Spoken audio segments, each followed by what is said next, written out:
The precursor to Fatal Attraction.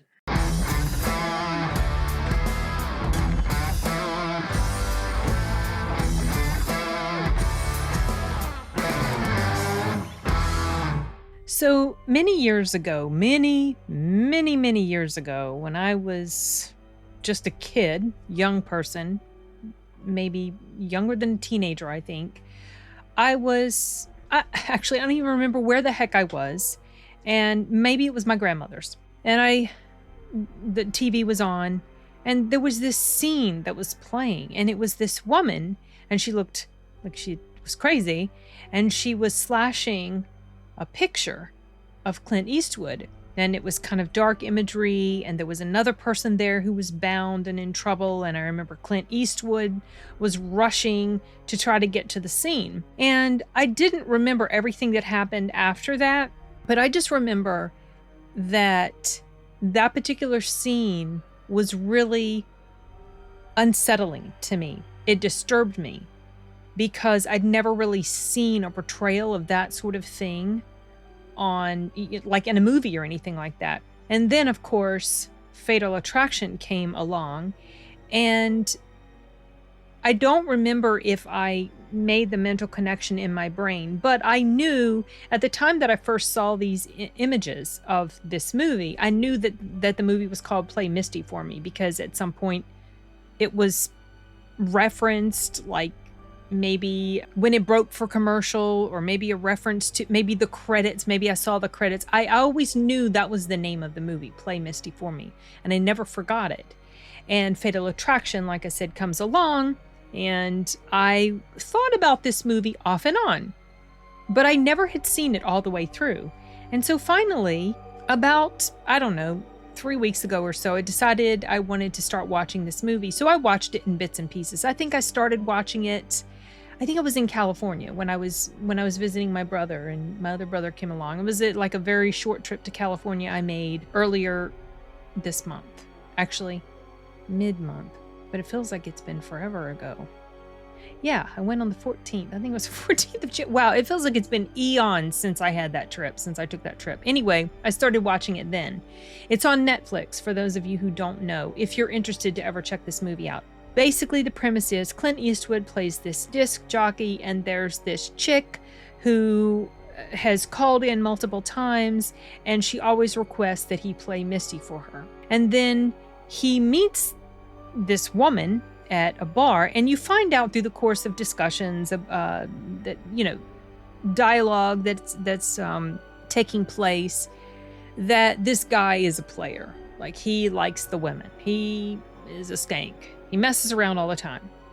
And so when this woman confronts him in the bar, not really confronts him, they just start talking, and he picks her up.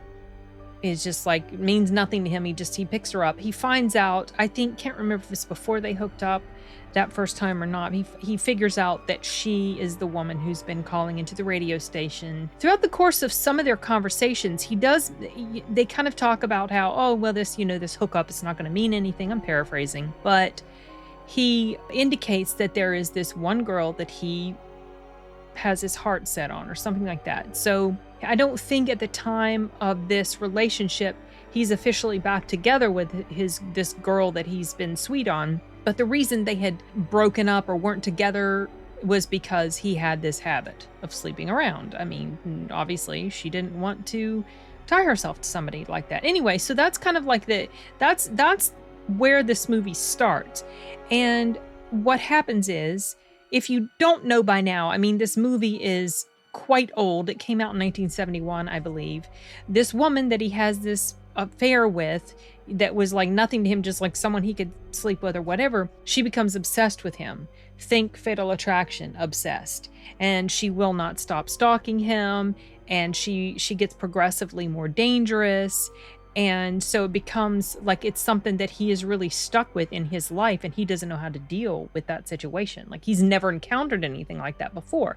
And from what I understand, this movie sort of set the precedent, or sort of started the genre of sexual obsession, or stalkery, fatal attraction-y type sort of genre or storytelling or whatever.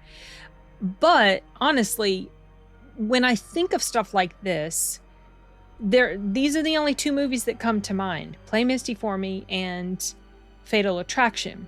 Now, I know there have been plenty of movies where it's been the reverse, where the guy's doing the stalking or whatever. Maybe there have been some other movies where it's the woman doing the stalking and she's the dangerous and deadly presence in the story, but it's not coming to me off the top of my head. I mean, I know there have been others, but these seem to me like the two main ones that a lot of people know about. I'm going to assume by now that everybody who's watching this knows about this movie, but you might not.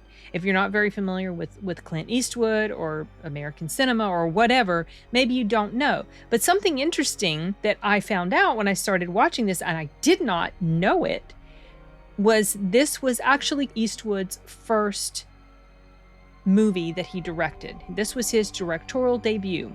And he was able to get this thing directed and turned around within the time frame, or ahead of schedule and under budget. So the studios were very happy with him about that.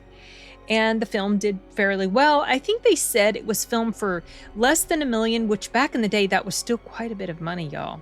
And it made, I think they said it made $11 million.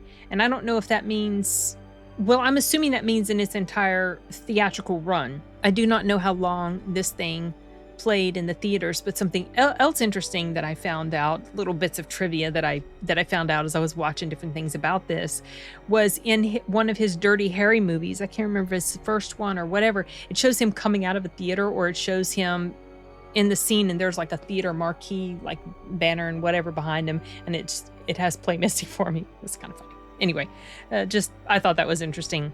But throughout the course of this story, you can see that Eastwood has a really good handle on telling a story with a progressive intensity, and it's not super long. I want to say it's like, gosh, what is the runtime? I thought it was like an hour and a half or something. Hold on a second. I'll look it up and see. Okay, it's an hour and 42 minutes. It received really solid critical acclaim, and it also has pretty solid audience scores. The audience, I believe, from what I can tell, they have rated it just a skosh lower than the critics. The critics gave it into the high 80s. The audience seems to put it anywhere between the high 6s, like 6.9, to like low to mid 70s, like 72 or 7.5, some point, whatever, around there. So it's generally appreciated by audiences and critics alike. And having watched this, you can tell it's dated. Obviously, the camera work is a bit dated. Special effects are dated. Blood that shows up in here is just laughable, like seriously laughable. I think I was talking about this, a movie the other day with who? Who the heck was I talking about? A movie with? Oh, shoot. Oh, we were talking about Family Plot on the live stream that I had with Sound Booth Theater last week, and we were talking about how fake the blood was. And that was a movie that came out after this, and they just really hadn't perfected blood very well. And that's especially true in here. It's almost laughable. It's like bright red. It's so like super bright red. It looks like can't even describe it. It looks terrible. So that kind of takes you out of the moment a bit. But despite that, the fact that this was a pretty engaging story, and I was interested to see where it was going to go, and this woman was absolutely unhinged, and I was curious to see like what sort of damage was she going to do to him and to his acquaintances and his loved ones, or people that he cared about. And she got very dangerous, like deadly dangerous. And so while I feel like, yeah, it's dated because of the time that it was made, for its time, it was a pretty solid movie. And I felt like I wanted to talk about it with you guys. Like maybe there's going to be movies that I watch that maybe I've never seen before, or maybe I revisit and they're from way back when, or they're sort of unknown or undiscovered gems. And if I like them enough, I'm going to do videos and talk about them. Just like how I saw this movie years ago, or a few years ago, when I had already started my channel, and it was called The Clovehitch Killer. I'd never heard of this thing. Came out a few years back. It's not like super old, but it's not like as of this year or anything like that. And I really enjoyed the heck out of that thing. And so I made a video about it to talk about it. So I'm going to try to do this sort of thing more often. I mean, I've sort of leaned more and more into reviews, which is what I personally like to do the most on my channel. I haven't done a lot of reactions lately. I will get back to stuff like that because I haven't watched a comedy reaction in a bit and I need to laugh. But I really like to talk about these sorts of things. And so I figured that if you guys hadn't heard of this movie, which I'd be really, really surprised if you hadn't, but like, let's say if you have heard about it, but you've just never watched it, I think maybe you would appreciate giving this thing a go. If not for just like seeing the way things looked and the music from back in the 70s. It was a very 70s movie. There was probably only one thing that I felt was a bit of a detraction, and that was there was a scene where they were going to this festival, or some sort of music festival, and the festival was actually going on at the time. So it wasn't anything that was organized and performed just for the movie. It was like Eastwood filmed that and he incorporated that in the story. And I felt like scenes of that went on a bit too long. It had nothing really to do with the story. And so I just felt like there was just too much focus on this music festival and the songs and the singers and the crowd. And it was like, okay, I felt like it was a waste of like 5 minutes or so. Maybe I'm exaggerating the time, but it just felt like I was like, okay, let's get on with the story. Let's pick back up with the story. I don't really care about the music festival, but I could tell at the time that the scene was happening that this was a real event that he had just filmed for the story. And of course it makes sense that it would show something like that since he is a radio DJ and the story, you know, his character is all about music and his appreciation for it because he works at this radio station and all that. But that was really the only moment, the only time in the story that I felt like it was a bit draggy. Some other interesting trivia that I found out is the guy who plays dude that works at the bar, it showed him a couple times where he's on the phone. He has a mustache.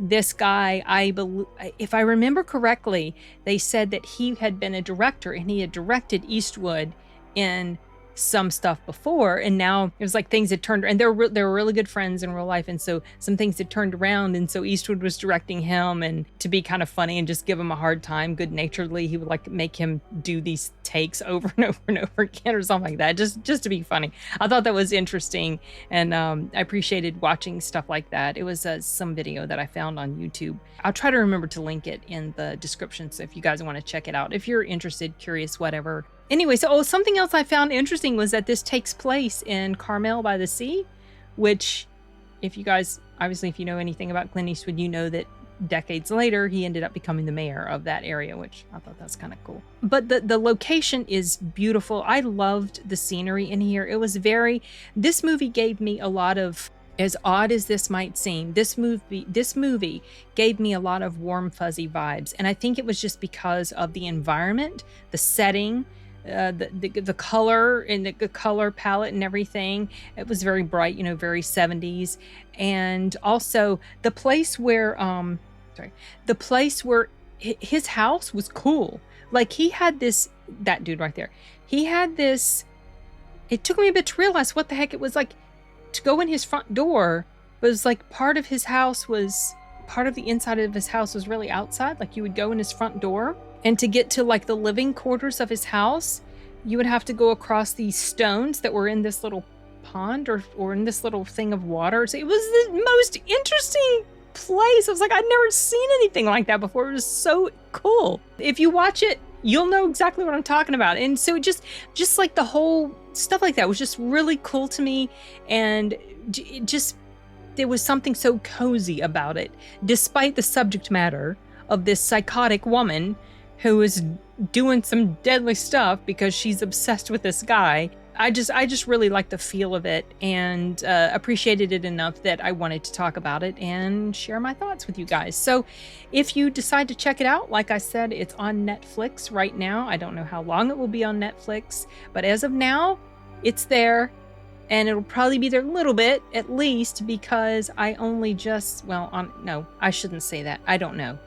I only just watched it, but it might have been on Netflix for a while, and you know how they rotate their catalog. They move titles in and out. So anyway, yeah, that's all I have to say about this. So I'm wrapping it up. And if you guys have seen this, let me know what you think. If you think it's like crazy or stupid or poorly done, or if you liked it like I did. Okay, that's it. Later, guys. Bye.